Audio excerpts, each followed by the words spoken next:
Good evening, fellow hooligans. This is your humble alternate, Lindsay, for tonight, subbing in for EB. First off, I just wanted to say congratulations to Dean on her new car. I remember when I got my first car a little over 10 years ago. It's quite a long time, but, you know, it was nothing like the feeling of having something of your own, you know, your own car to drive around and don't have to worry about asking the parents if you could borrow their car. So, awesome. Hope you have fun taking a spin in your bucket tea. So, tonight's topic, I'm going to discuss the Glow Girls. For many of you that don't know, I mean, I don't know a whole lot of details about them, but I do know the basics, that the Glow Girls, I guess, are a couple of girls, a couple of women who, back in the late 70s, became acquainted with Roger, Pete, and John, and became friends with them, and stayed friends with them for a better part of a couple of years. Since they didn't mention anything about Keith, and since this was the late 70s, I'm assuming that they met them right after Keith passed away. So, one of my dear friends on Tumblr actually got to get in contact over the phone with one of the girls. They apparently they have their own Tumblr blog and they have their own Facebook page, and I guess they're talking about releasing a book on them and their relationship with the guys. So, you know, I'll probably pick it up if once when it comes out.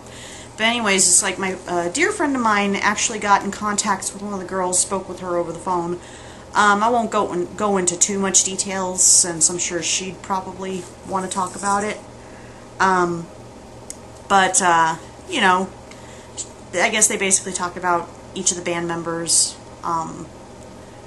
and no surprise, they said that John was a really nice guy, and, you know, which really sucks that, you know, I'll never get to meet John, because, you know, hearing all these stories about how much of a nice guy he was and how much of a funny guy he was.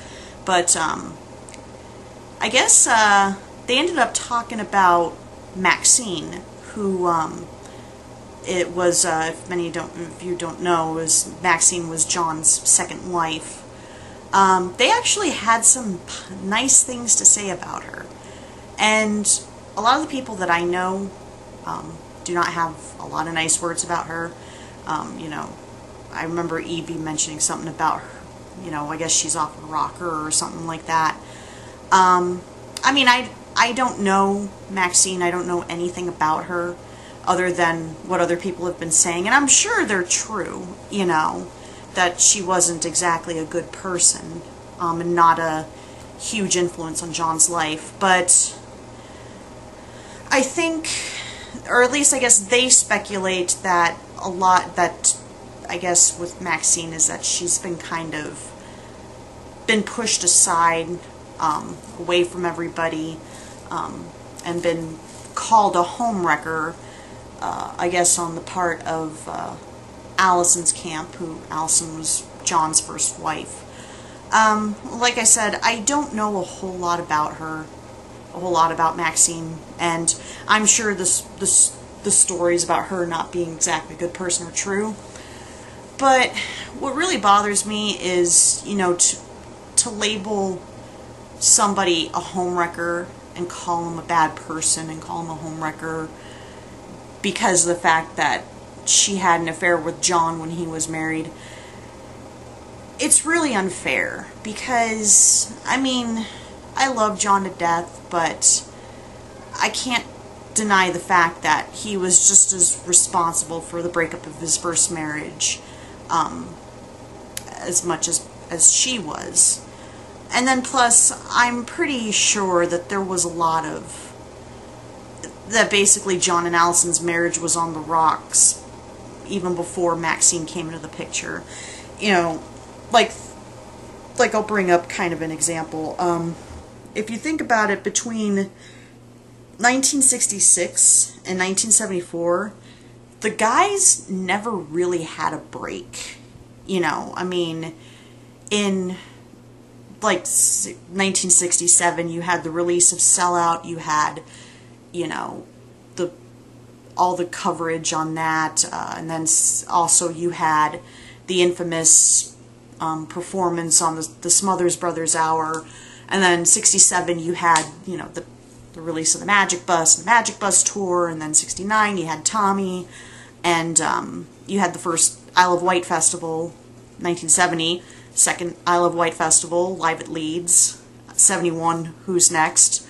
So, you know, going back, it's like, if you think about it, between the album releases, the press conferences, interviews, you know, it's like everything else. If you think about it, the guys really were not at home. And that can't be, you know, that can't be very settling for their wives, especially for somebody like Allison. You know, because even when they were at home in England, they were still doing all this stuff in support of the material that they've released. You know, like interviews, and then I remember there was a Top of the Pops performance and everything else. So I can't imagine being married to, you know, someone that famous and not being able to see them. You know, so, I mean, it sounds to me like John wasn't really around, you know, a lot. I mean, obviously he was there for, you know, the conception and the birth of Chris, but, you know, that was pretty much it. And if you think about it, you listen to his song, My Wife, on Who's Next, it's kind of the writing on the wall as far as the future of his marriage to Allison. So, you know, to go back and call Maxine a homewrecker, like, oh, she was the one responsible for the breakup of John's first marriage, that's taking it a little too far.